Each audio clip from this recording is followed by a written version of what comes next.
Hello বন্ধুরা, আপনারা কেমন আছেন? আশা করি আপনারা খুব ভালো আছেন। আজকের আরও একটি নতুন ভিডিও নিয়ে চলে এসেছি। তো 100 জনার রান্না কিভাবে বাড়িতে বসে করবেন সেগুলো আমি আপনাদেরকে দেখাবো। তো দেখতে পেয়েছেন যে ওখানে আমি ডাল সিদ্ধ করে রেখে দিয়েছি, আর এদিকে পেঁয়াজ লাল করা হচ্ছে, বেগুনির জন্য বেগুন কাটা হয়েছে। আর এখানে দেখুন পেঁয়াজ লাল করা হচ্ছে, আর এখানে ফোড়ন দেওয়া হয়েছে, আর শুকনো লঙ্কা দেওয়া হয়েছে, আর এখানে ডালটা ঢেলে দেওয়া হচ্ছে। আবারও একটা মশলা তৈরি করা হবে, সেই মশলাটা তৈরি করে আবারও ডালে দেওয়া হবে।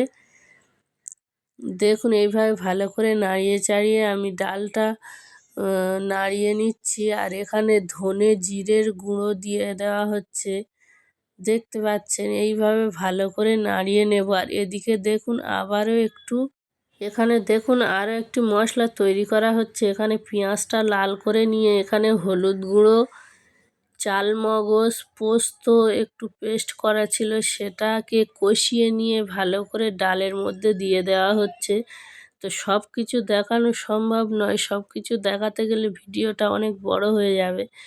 দেখুন এখানে দেখতে পাচ্ছেন, আর এখানে দিয়ে দিয়েছে কাশ্মীরি মেথি। এইভাবে ভালো করে নাড়িয়ে চাড়িয়ে ফুটিয়ে নেব, নিয়ে নামিয়ে নেব। আর এদিকে দেখুন মাছ লবণ হলুদ দিয়ে মাখানো আছে, এগুলো সব ভেজে নেওয়া হবে, আর এগুলো ঝাল করা হবে।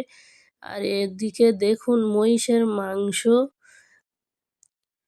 12 কেজি মাংস আছে এখানে। আর তেল গরম করে তেলেতে ফোড়ন দেওয়া হয়েছে, গোটা গরম মশলা আর তেজপাতা দেওয়া হয়েছে।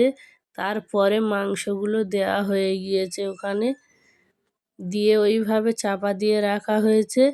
আর মাছটা ভাজা হচ্ছে দেখুন। আর এদিকে দেখুন, এদিকে নানপুরির জন্য এখানে একটা ডেকচি নেওয়া হয়েছে, আর এখানে 4টে ডিম নেওয়া হয়েছে, কাশ্মীরি মেথি, তারপরে কালো জিরে, ইস্ট দেওয়া হয়েছে, গুঁড়ো দুধ দেওয়া হয়েছে। তারপরে সবগুলো একসাথে ভালো করে মাখিয়ে নিয়ে এখানে পানি দেওয়া হয়েছে। পানি দেওয়ার পরে ময়দাগুলো দিয়ে মাখানো হবে। আর তার আগে এখানে দিয়ে দিয়েছে বেকিং পাউডার, দিয়ে ভালো করে নাড়িয়ে নিয়ে আবার ময়দাগুলো দিয়ে দিয়েছে, দিয়ে ভালো করে মাখিয়ে নিয়েছে। ময়দাটা মাখানোর পরে উপর থেকে কিছুটা তেল দিয়ে দিয়েছে, দিয়ে রোদে বসিয়ে রেখেছিল কিছুক্ষণের জন্য। আর এখানে আলু দেখুন চিপসের জন্য কিভাবে কেটে নিয়েছে, আর মাংসটা দেখুন কালো হয়ে এসছে। মাছগুলো সব ভাজা হয়ে গিয়েছে, আর মাংসের উপর থেকে এইভাবে পেঁয়াজগুলো দিয়ে দিয়েছে। আর এদিকে চানা চানার জন্য এখানে তেলে মাংস কিমা করা ছিল, মাংসগুলো দিয়ে দিয়েছে, দিয়ে একটু ভাজা ভাজা করে নিয়েছে। আর এখানে পেঁয়াজ টমেটোর পেস্ট দিয়ে দিয়েছে, ধনে জিরের গুঁড়ো দিয়ে দিয়েছে, পোস্তর পেস্ট দিয়ে দিয়েছে, আদা রসুনের পেস্ট দিয়ে দিয়েছে, চাল মগজের পেস্ট দিয়ে দিয়েছে, কাশ্মীরি মেথি দিয়ে দিয়েছে। এইগুলো মশলা দেওয়ার পরে ভালো করে নাড়িয়ে নাড়িয়ে কষিয়ে নিয়েছে। এইভাবে ভালো করে নাড়িয়ে নাড়িয়ে কষিয়ে নেওয়ার পরে তারপরে এখানে কাবলি ছোলাগুলো দিয়ে দিয়েছিল।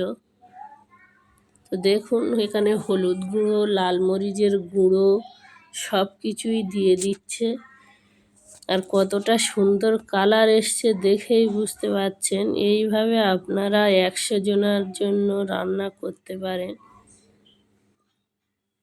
এখানে 1 কেজি কাবলি ছোলা আছে, আর কটা আলু সিদ্ধ করা হয়েছে, সেই আলুটা ভালো করে হাত দিয়ে মাখিয়ে নিয়ে সেটা দিয়ে দেওয়া হবে এখানে। দেখুন মশলাটা কষানো হয়ে গিয়েছে, এখানে পানিও দিয়ে দিয়েছে। এইভাবে ভালো করে ফুটিয়ে নিয়ে তারপরে কাবলি ছোলা দেওয়া হবে। আর এদিকে দেখুন মাংসটা পানিটা শুকিয়ে গিয়েছে, আর কতটা সুন্দর কালার এসছে, ভালো করে নাড়িয়ে নিচ্ছে। আর এদিকে দেখুন এটা ফোটানো হয়ে গিয়েছে, এবার কাবলি ছোলা ঢেলে দেওয়া হবে। আর এদিকে বেগুনি তৈরি করা হচ্ছে দেখুন।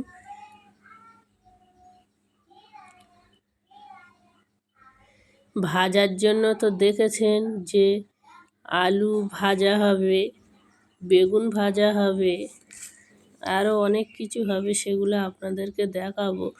পটল ভাজা হচ্ছিল, দেখেছেন আপনারা। দেখুন কাবলি ছোলাটা দিয়ে দেওয়া হয়েছে, ভালো করে নাড়িয়ে নেব। আর বেগুনিটাও অনেকটাই হয়ে এসছে, ভালো করে নাড়িয়ে নাড়িয়ে তুলে নেব লাল করে। দেখুন বেগুনিটা রেডি হয়ে গিয়েছে, তুলে নেব। আর এদিকে মাংসে আদা রসুনের পেস্ট, কাশ্মীরি মেথি, এখানে হলুদ গুঁড়ো, লাল মরিচের গুঁড়ো, ধনে জিরের গুঁড়ো সব কিছু দিয়ে দিয়েছে। চাল মগজ বাটা দিয়ে দিয়েছে, ভালো করে দিয়ে নাড়িয়ে চাড়িয়ে কষিয়ে নেওয়া হচ্ছে। দেখুন এদিকে মাছ ভাজা হয়ে গিয়েছে, আর মাছের মশলাটাও রেডি করা হয়ে গিয়েছে।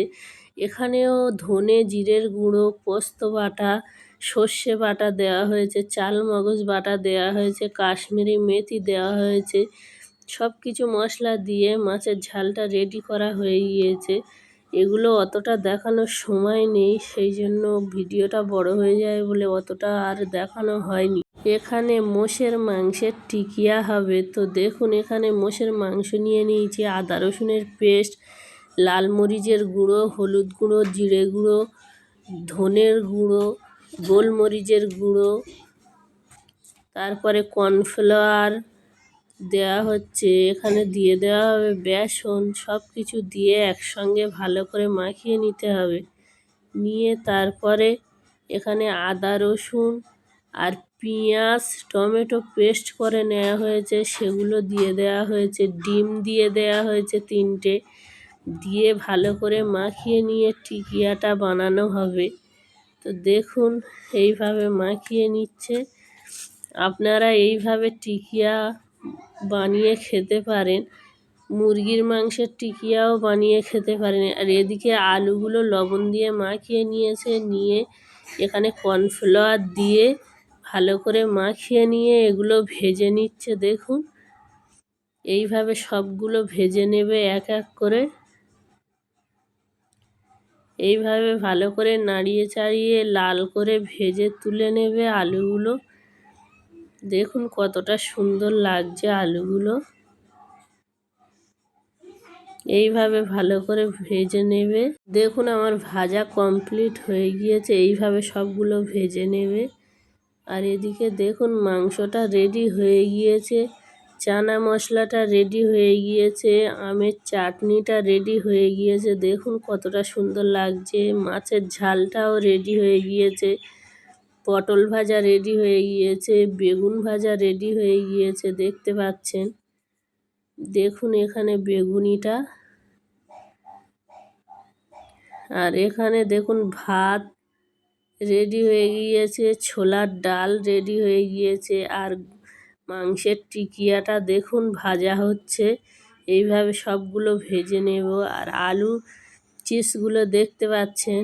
আর এখানে ডিমও সিদ্ধ করা হয়ে গিয়েছে, ওটা লাল করে ভেজে নেওয়া হবে। নানপুরিও ভাজা হয়ে গিয়েছে। আর এটা টিকিয়া দেখুন।